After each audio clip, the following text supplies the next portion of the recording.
So hello বন্ধুরা, চলে এসেছি আর একটা নতুন ভিডিও নিয়ে। তো কিছুদিন আগে মাম্মাম খেতে চাইছিল চিলি সয়া, তো আজকে সেটাই বানাবো আর তোমাদেরকে দেখাবো।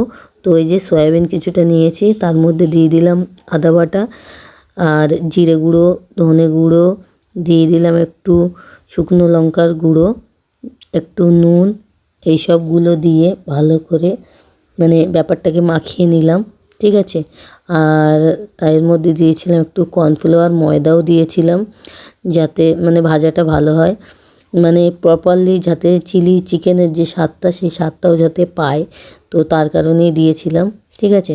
তো আমি জানি না, আমি কোনো দিন বানাইও নি, তো যদি কোনো ভুল টুল হয়ে থাকে তো তোমরা সেটাও কমেন্টে জানাবে অবশ্যই।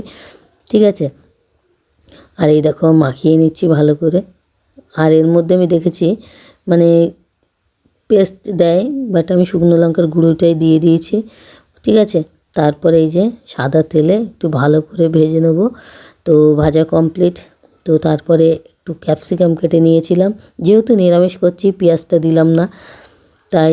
আর এটাও ভেজে নিলাম। ভেজে নেওয়ার পরে এর মধ্যে sauce tomato ketchup, chilli sauce আর একটু নুন দিয়ে ভালো করে একটু নিলাম। আর এর মধ্যে একটু সয়া সসও দিয়ে দিলাম। তারপরে এই দেখো ভাজা সয়াবিনগুলো দিয়ে একটু নাড়াচাড়া করে নিলাম।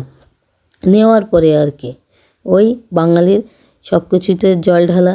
তারপরে জল ঢেলে দিলাম, একটু জল ঢেলে দেওয়ার পরে দেখছো রেডি আমাদের চিলি সয়া। একটু চিনি দিয়ে দিলাম উপর থেকে যাতে টেস্টটা ব্যালেন্স হয়।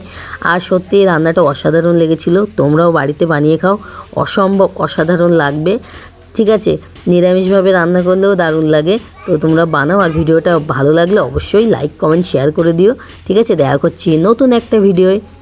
আর আজকের জন্য বাই বাই।